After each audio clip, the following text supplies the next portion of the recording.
Dear students, आज हम अपने इस वीडियो में पढ़ने वाले हैं कक्षा 12 गणित, जिसमें हम लोग प्रश्नावली 11 त्रिविमीय ज्यामिति को पढ़ेंगे।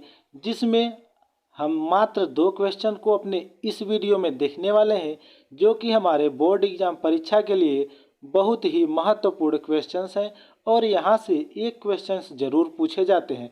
तो इसमें हम लोग 2 क्वेश्चन देखेंगे, जिसमें पहला क्वेश्चन हमारा समांतर रेखाओं के बीच की दूरी और दूसरा क्वेश्चन हमारा होगा विषमतली रेखाओं या कह सकते हैं कि असमांतर रेखाओं के बीच की दूरी ज्ञात करने से संबंधित।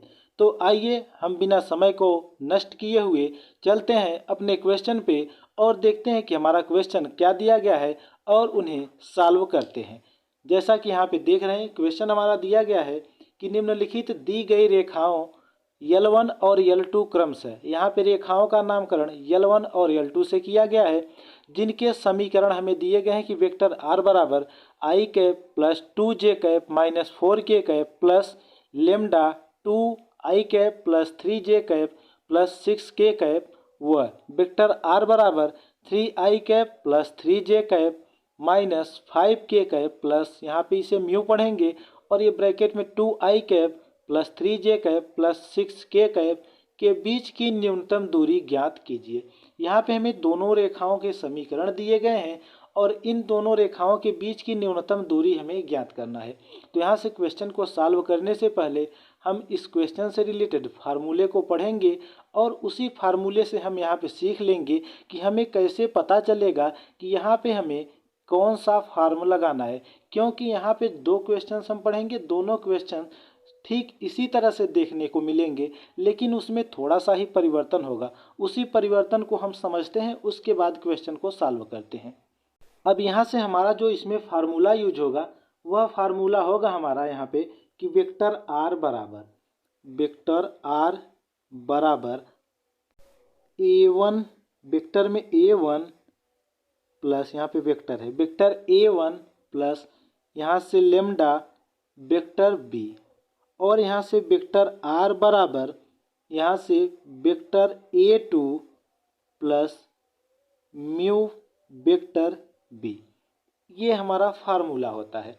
अब यहाँ पे ये जो पहला फार्मूला, यहाँ पे कह सकते हैं जो पहला समीकरण ये फार्मूला के रूप में लिखा गया है, यह हमारा होगा क्या, ये L1 के लिए और ये L2 के लिए। तो देखिए तो कुछ इसी तरह से यहाँ पे हमारे जो समीकरण दिए गए हैं L1 और L2 के लिए दिए गए हैं। अब इसमें ध्यान ये रखना है कि यह हमारा समांतर रेखा या कह सकते हैं कि समतली रेखा, यहाँ पे कह सकते हैं समांतर या फिर इसे समतलीय भी कह सकते हैं। तो समांतर या समतली को जानने के लिए हमें ध्यान ये रखना है कि यहाँ पे जो वेक्टर r है यह इसी तरह से रहेगा, यहाँ पे वेक्टर a1 और वेक्टर a2 भी इसी तरह से रहेगा, जैसे कि यहाँ पे लिखा गया क्वेश्चन में भी इसी तरह से हमें अलग अलग देखने को मिलेगा।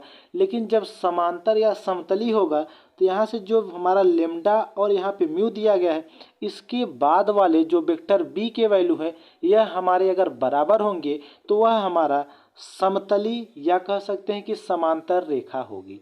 जो इक्वेशन दिया रहेगा वह हमारा समतली या समांतर रेखा का इक्वेशन दिया होगा, जब लेमडा के बाद वेक्टर b और म्यू के बाद वेक्टर b का मान बराबर दिया रहेगा। तो अब यहाँ पे देखें अपने क्वेश्चन को, तो कुछ इसी तरह से दिया गया। यहाँ पे a1 और यहाँ पे a2 अलग अलग वैल्यू है, लेकिन यहाँ से लेमडा के बाद की वैल्यू जो कि वेक्टर b के रूप में और यहाँ म्यू के बाद की वैल्यू जो कि वेक्टर b के रूप में, ये दोनों आपस में क्या है, बराबर हैं। तो जब ये वैल्यू आपस में बराबर हैं तो कह सकते हैं कि ये दोनों जो रेखाएं L1 और L2 हैं ये समांतर या फिर समतली रेखाएं हैं।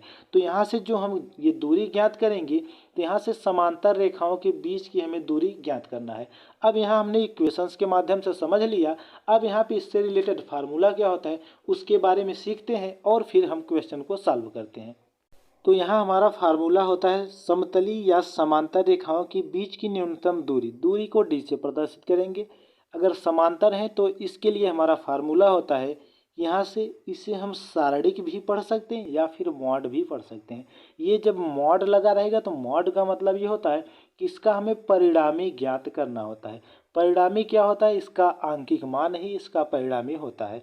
तो यहाँ से vector B cross vector A2 minus vector A1 और यहाँ पे ब्रैकेट को किया गया है क्लोज, बटे में यहाँ मॉड्यूलस में वेक्टर बी, टोटल मॉड्यूलस को कर दिया गया है क्लोज। ये हमारा फार्मूला होता है इससे रिलेटेड। अब यहाँ पे हमने इतने फार्मूले के बारे में सीख लिया है। अब यहाँ से हम एक एक की वैल्यू ज्ञात करेंगे जो भी यहाँ पे दिए गए हैं। तो यहाँ से A2, A1 और B इन सभी की वैल्यू हम ज्ञात कहाँ से करेंगे? तो जो हमारा इक्वेशन दिया गया है उसी के आधार पे हम ज्ञात करेंगे। तो जो हमारा पहला इक्वेशन से ये दिया गया है इससे हम A1 को ज्ञात कर लेंगे और दूसरे इक्वेशन से A2 को ज्ञात करेंगे, क्योंकि जो B की वैल्यू है हमारी बराबर है। तो यहाँ से A1 का मान ज्ञात कर लेते हैं। जहाँ से वेक्टर A1, तो वेक्टर A1 बराबर यहाँ से हो जाएगा हमारा आई कैप प्लस 2j कैप और -4k कैप। ये हमारा A1 का मान होगा। इसी तरह से हम दूसरे वाले इक्वेशन से वेक्टर A2 को ज्ञात करेंगे। तो वेक्टर A2 बराबर ये जो वैल्यू लिखी गई हमारी, तो यहाँ से हो जाएगा 3i कैप और यहाँ से +3j कैप -5k कैप। यहाँ से A2 का मान हमें पता हो गया। अब यहाँ से वेक्टर B को ज्ञात करेंगे। तो वेक्टर B बराबर वेक्टर B, तो जो हमने बताया कि लेम्डा यो म्यू के बाद की वैल्यू, तो ये देखिए दोनों बराबर हैं। तो यहाँ से लिखेंगे वेक्टर B की value 2i cap +3j cap और यहाँ से +6k कैप। ये हमारे A1, A2 और B इन सभी की वैल्यू पता हो गई। अब इन्हीं वैल्यू को हम इस फार्मूले में यूज करेंगे। तो यहाँ पे फार्मूले में रखने से पहले ध्यान ये रखना है कि यहाँ पे वेक्टर A2 माइनस A1 कहा गया है। तो वेक्टर A2 माइनस A1 पहले ज्ञात करेंगे, उसके बाद यहाँ पे जब क्रॉस कहा गया है तो क्रॉस के लिए हमें करना क्या होता है? जब भी हम क्रॉस वैल्यू को ज्ञात करते हैं तो क्रॉस के लिए हमें सारणिक वाले रूल को फॉलो करना होता है। यहाँ पे सारणिक जैसे रूल लगा के हम क्रॉस को ज्ञात करते हैं। तो पहले यहाँ से हम A2 माइनस A1 को ज्ञात कर लेते हैं। तो यहाँ से लिखेंगे vector A2 minus vector A1 बराबर, अब वेक्टर A2 माइनस A1, तो A2 में से A1 को घटाना है। तो A2 की वैल्यू यहाँ पे हमारी कितनी, 3i कैप +3j कैप और -5k कैप। ये हमारी A2 की वैल्यू है। अब यहाँ पे लगाएंगे माइनस, अब A1 को घटाएंगे तो यहाँ पे चिन्ह को डायरेक्ट ही हम कन्वर्ट कर दे रहे हैं। यहाँ प्लस है तो इस माइनस का गुणा होगा तो यहाँ से हो जाएगा माइनस, और यहाँ प्लस है, जब ये माइनस अंदर होके गुणा होगा तो यहाँ से हो जाएगा -2j कैप और यहाँ से माइनस है तो यहाँ से हो जाएगा क्या, +4k कैप। अगर कुछ लोगों को यहाँ पे समझने में दिक्कत हो तो हम यहाँ पे थोड़ा सा साइड में बताना चाहेंगे। यहाँ पे देख लें, जो कि हमारे रफ के रूप में कह सकते हैं। जैसे यहाँ पे हमने माइनस को लगा दिया तो ये लिखेंगे आई cap +2j cap -4k cap, इस तरह से लिखेंगे। तो ये जब माइनस को अंदर गुणा करेंगे, ये ब्रैकेट हटेगा तो ये हो जाएगा -i कैप और ये प्लस है तो यहाँ से -2j कैप और ये माइनस का इस माइनस में गुणा होगा तो प्लस का 4k कैप, इस तरह से हो जाएगा। यही हमने यहाँ पे डायरेक्ट ही कर दिया है। अब आइए यहाँ से इसकी वैल्यू ज्ञात कर लेते हैं। तो यहाँ 3i कैप में से एक आई कैप को घटा देंगे तो यहाँ से आ जाएगा 2i कैप। फिर यहाँ 3j कैप में से 2j कैप को घटा देंगे तो यहाँ से आएगा प्लस का j कैप। और फिर यहाँ -5k कैप में से 4k कैप को घटा देंगे तो यहाँ से आ जाएगा माइनस का k कैप। ये हमारा A2 माइनस A1 की वैल्यू आ जाएगी। अब यहाँ से हमें ज्ञात क्या करना है? तो B क्रॉस, यहाँ से vector B cross A2 minus A1। तो यहाँ से हमने वेक्टर B यहाँ पे वैल्यू ज्ञात की है और A2 माइनस A1 की वैल्यू यहाँ पे आ गई।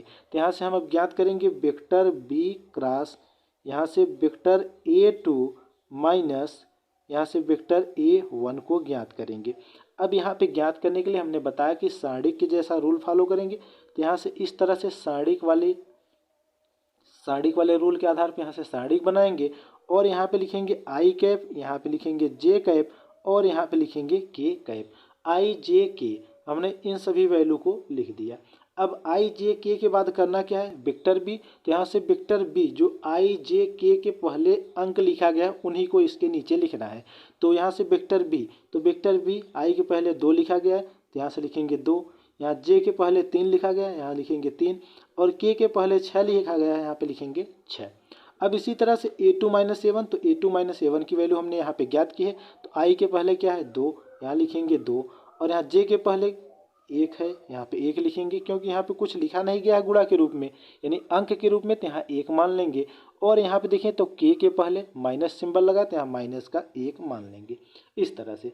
अब यहाँ से इतनी वैल्यू को हमने रख दिया और यहाँ पे अगर साथ में ही रखना चाहे तो साथ में ही रख के सॉल्व कर सकते हैं, जैसे कि यहाँ पे हमारा फार्मूला दिया गया है, या हम इन सभी को अलग अलग भी ज्ञात करके सॉल्व करेंगे। तो हम यहाँ पे एक एक स्टेप को अलग अलग तरीके से बताएंगे और बाद में संपूर्ण को निकालने के बाद वही इक्वेशंस को यहाँ फार्मूले में रख देंगे, फिर हम आगे जो भी क्वेश्चन आएगा उसे डायरेक्ट ही करेंगे। तो आइए यहाँ से इसकी वैल्यू ज्ञात करते हैं। अब यहाँ से इसकी वैल्यू ज्ञात करने के लिए हमें ध्यान ये रखना है, तो यहाँ से हम जब आई कैप को लेंगे तो इसके साथ हमें चिन्ह ध्यान रखना है कि ये लेंगे तो प्लस लेना है, और यहाँ से माइनस और इसके साथ में चिन्ह क्या लेना है, प्लस लेना है। इतने सिंबल्स को हमें ध्यान में रख के चलना है।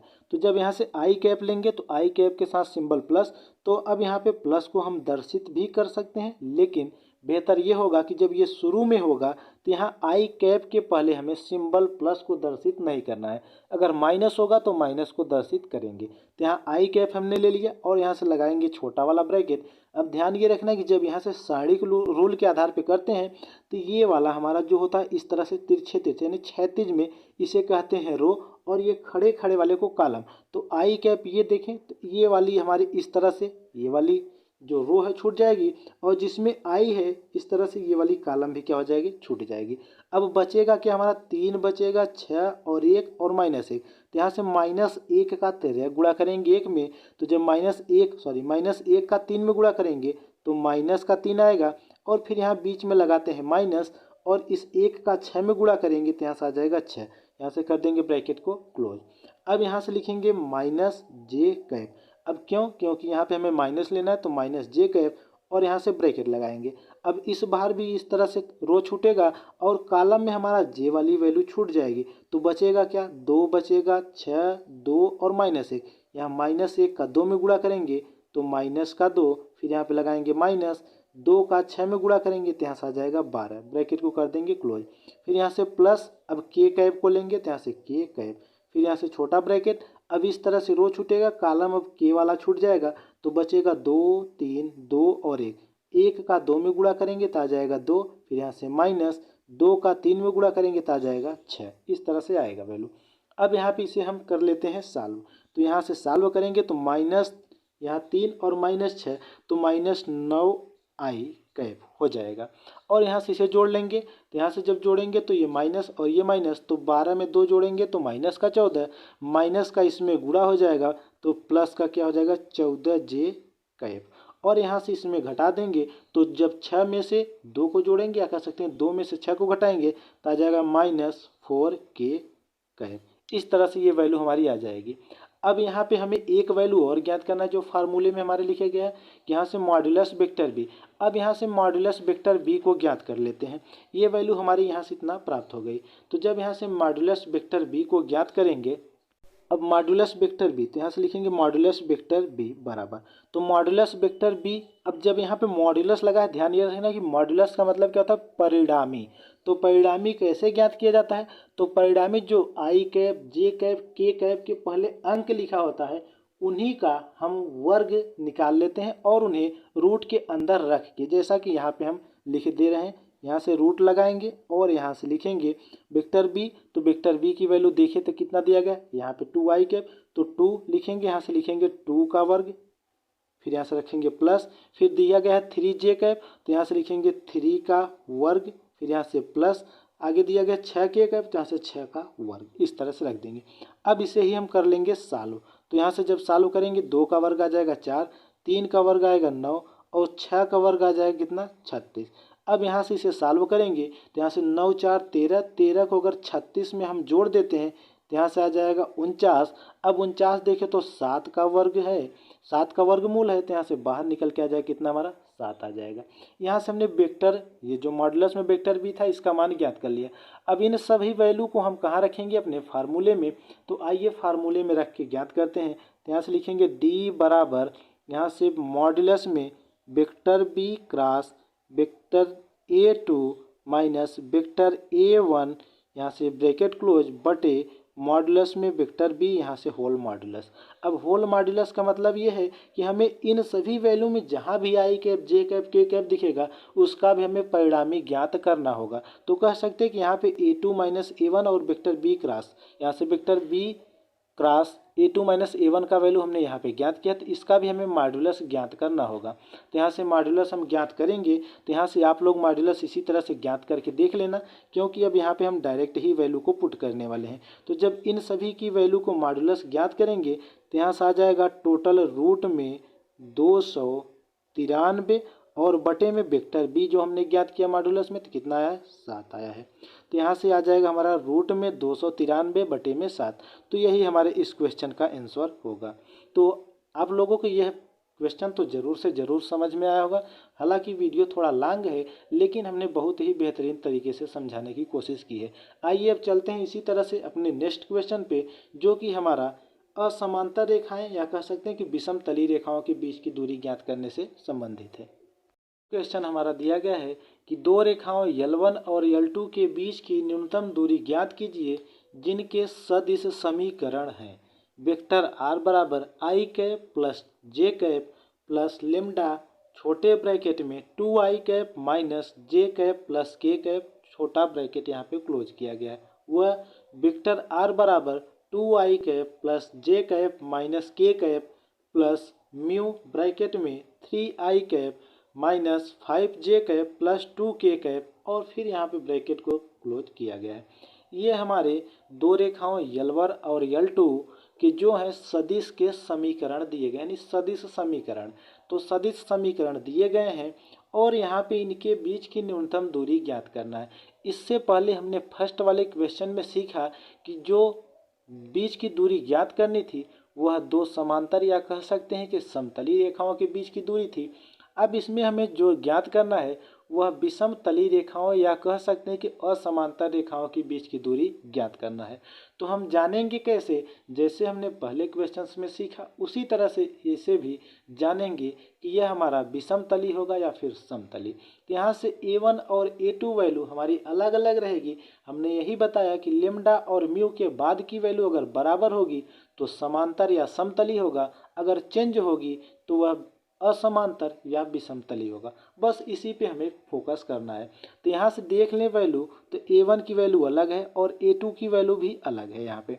अब लेमडा के बाद की वैल्यू यहाँ पे 2i cap minus J cap plus के कैप और यहाँ से म्यू के बाद की भी value 3i cap minus 5j cap plus 2k cap, जो कि बिल्कुल ही अलग दिए गए हैं। तो जान गए हम कि जो हमारा ये इक्वेशंस दिया गया है, समीकरण दिया गया है, यह विषम तली रेखा का समीकरण दिया गया है। तो विषम तली रेखा का समीकरण हम इससे तुलना करके ये जो हमारे समीकरण होते हैं कि वेक्टर r बराबर vector a1 plus lambda vector b1 और यहाँ से वेक्टर r बराबर vector a2 plus mu vector b2, तो इनसे हम a1, a2, b1 और b2 की वैल्यू ज्ञात करेंगे और इनके बीच की जब दूरी ज्ञात करेंगे तो उसके लिए हमारा फार्मूला यही होता है कि दो विषमतली रेखाओं के बीच की न्यूनतम दूरी, तो दूरी को d से प्रदर्शित करते हैं। यहाँ पे मॉडुलस में यहाँ पे छोटे ब्रैकेट में b1 cross b2 bracket close into छोटे ब्रैकेट में वेक्टर a2 माइनस यहाँ पे वेक्टर a1 ब्रैकेट क्लोज और यहाँ बटे में मॉडुलस में vector b1 cross vector b2 modulus close total modulus close, यानी होल मॉडुलस कह सकते हैं क्लोज, यहाँ पे कर दिया गया है। तो हमने बताया कि जब भी मॉडुलस जहाँ भी लगेगा वहाँ परिणामी ज्ञात करना होगा।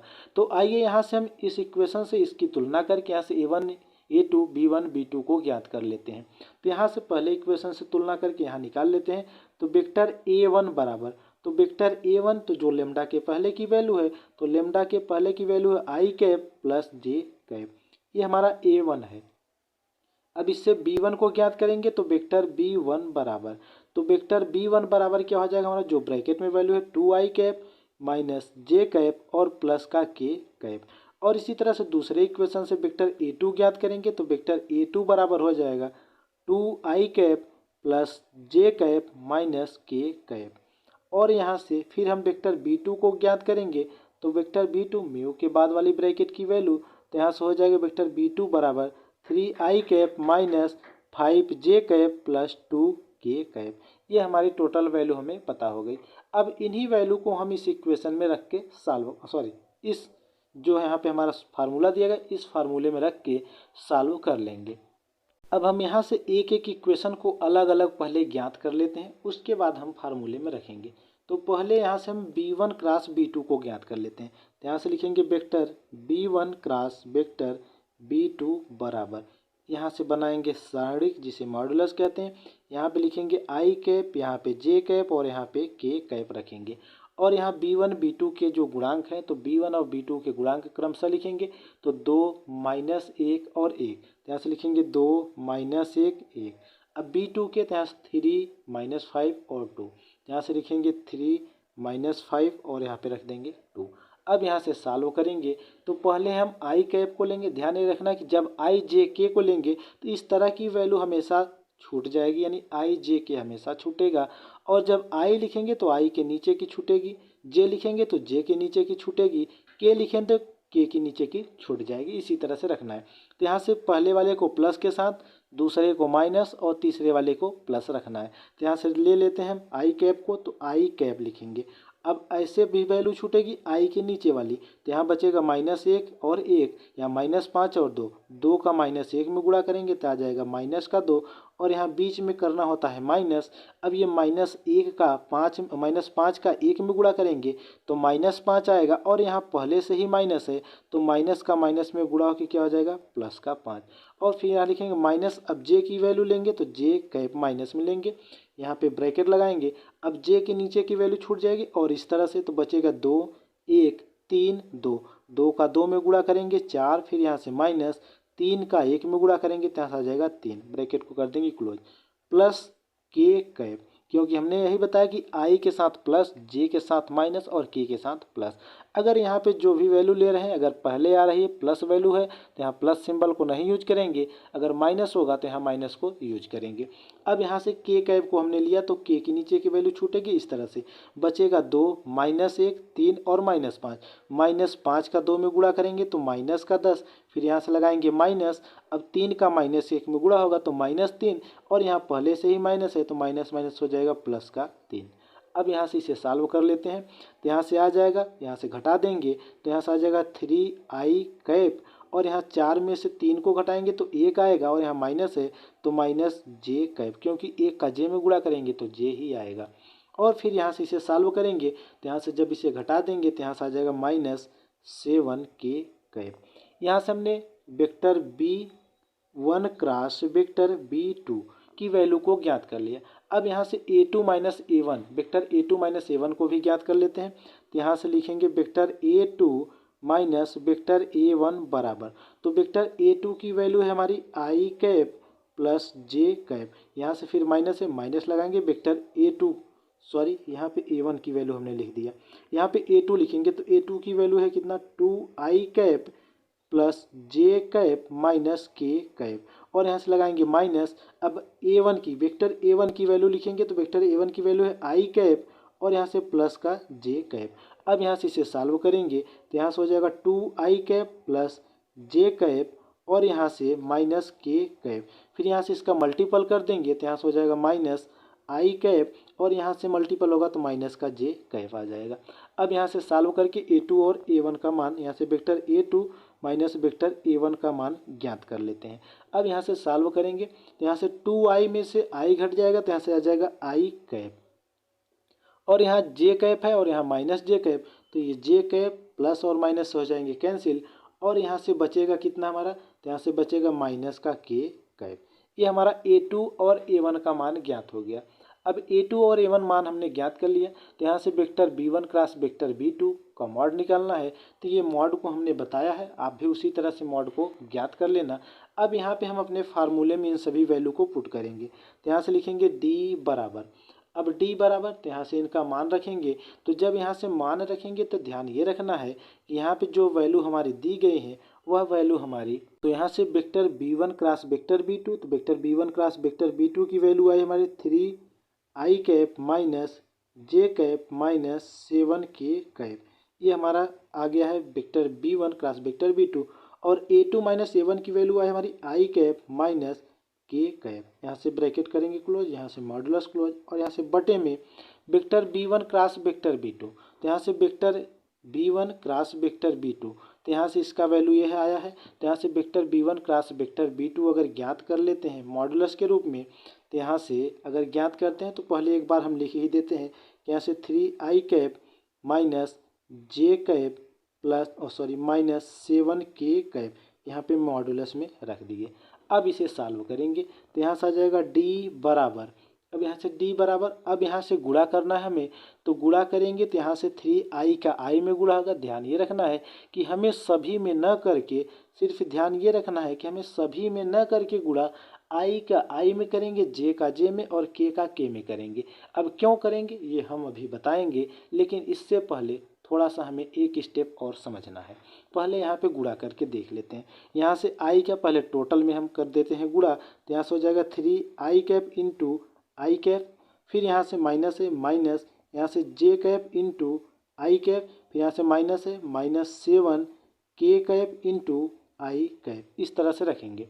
फिर यहाँ से k का गुणा करेंगे तो यहाँ से हो जाएगा माइनस 3i कैप इंटू के कैप, फिर यहाँ से इसका गुणा करेंगे तो माइनस जे कैप इंटू के कैप, क्योंकि ये माइनस हो जाएगा यहाँ पे प्लस, फिर यहाँ से माइनस माइनस हो जाएगा प्लस 7k कैप इंटू के कैप। अगर पूरी तरह से गुणा करेंगे तो इस तरह से आएगा, और बटे में यहाँ से इसका मॉडुलस निकाल लेंगे, तो यहाँ से मॉडुलस निकालेंगे तो यहाँ से लिखेंगे रूट में यहाँ पे 3 का स्क्वायर, फिर यहाँ पे प्लस, यहाँ पे 1 है तो माइनस 1 का स्क्वायर, फिर यहाँ से प्लस, और यहाँ पे माइनस 7 है तो माइनस 7 का स्क्वायर, इस तरह से रखेंगे।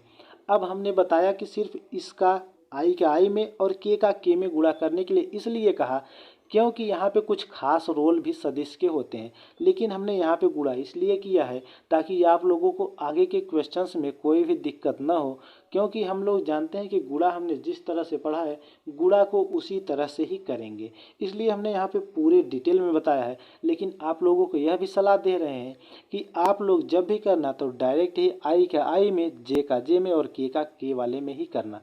अब क्यों, तो यहाँ बता रहे हैं, यहाँ पे थोड़ा सा हिंट दे रहे हैं, क्योंकि यहाँ पे आई कैप इंटू आई कैप, या फिर कह सकते हैं कि जे कैप इंटू जे कैप, या फिर कह सकते हैं के कैप इंटू के कैप, इनकी वैल्यू होती है 1। यदि सेम रहेंगे और इनटू के रूप में रहेंगे तो इनका मान हो जाएगा 1। अगर यहाँ पे थोड़ा सा चेंज हुआ आई कैप इंटू जे कैप, या जे कैप इंटू के कैप, या के कैप इंटू आई कैप, तो इसकी वैल्यू हो जाती है हमारी कितना, 0 हो जाती है। तो यहाँ से इसकी वैल्यू क्या हो जाएगी, 0। तो जब भी विपरीत आएंगे तो उनका मान क्या हो जाएगा, 0। विपरीत का मतलब कि आई के साथ अगला जे आ गया, ये के आ गया, इस तरह से इनकी वैल्यू क्या होगी, 0। तो यहाँ पे देखें तो जे और आई है तो इसका मान भी 0, यहाँ से के और आई है तो इसका मान भी 0, यहाँ पे आई और के है तो इसका मान भी 0, यहाँ से जे और के है तो इसका मान भी क्या हो जाएगा, 0। इतने मान तो हमारे हो जाएंगे 0। अब बचेगा क्या हमारा यहाँ से, तो यहाँ से बचेगा हमारा यहाँ पे 3 आई कैप इंटू आई कैप का मान क्या होगा, 1 होगा। तो यहाँ से 3 में गुणा करेंगे तो 3, फिर यहाँ से देखें इन सभी की वैल्यू है 0, तो यहाँ से हम 0 को लिखें या फिर हटा भी सकते हैं, तो यहाँ से लिख दे रहे हैं माइनस का 0। फिर यहाँ से प्लस बचा कितना, यहाँ से 7 में गुणा हुआ है तो यहाँ से कितना आ गया 7, और बटे में यहाँ से इसकी वैल्यू ज्ञात कर लेंगे, तो यहाँ से इसे सॉल्व करेंगे, 7 49 और ये 50 और ये इसका करेंगे तो 9, यानी यहाँ से आ गया लास्ट में जो हमने टोटल सॉल्व किया तो यहाँ से आ गया कितना 59, जिसे कहते हैं 59, और यहाँ से टोटल मॉडुलस को कर देंगे क्लोज। अब यहाँ से इसे सॉल्व कर लेंगे तो ये 7 और 3 कितना हो जाएगा, 10 बटे रूट में कितना 59, 10 बटे रूट में 59, इतना यहाँ से आ जाएगा। तो ये हमारे इस क्वेश्चन का क्या होगा, आंसर। तो आई होप अगर वीडियो अच्छी लगी हो तो वीडियो को लाइक कीजिएगा, और अगर चैनल पे नए हैं तो चैनल को सब्सक्राइब कर बेल के आइकन को जरूर दबाइएगा। अब मिलते हैं हम इसी तरह बेहतरीन क्वेश्चंस लेके आएंगे बोर्ड एग्जाम के दृष्टि से अपने नेक्स्ट वीडियो में। तब तक के लिए धन्यवाद। जय हिंद, जय भारत।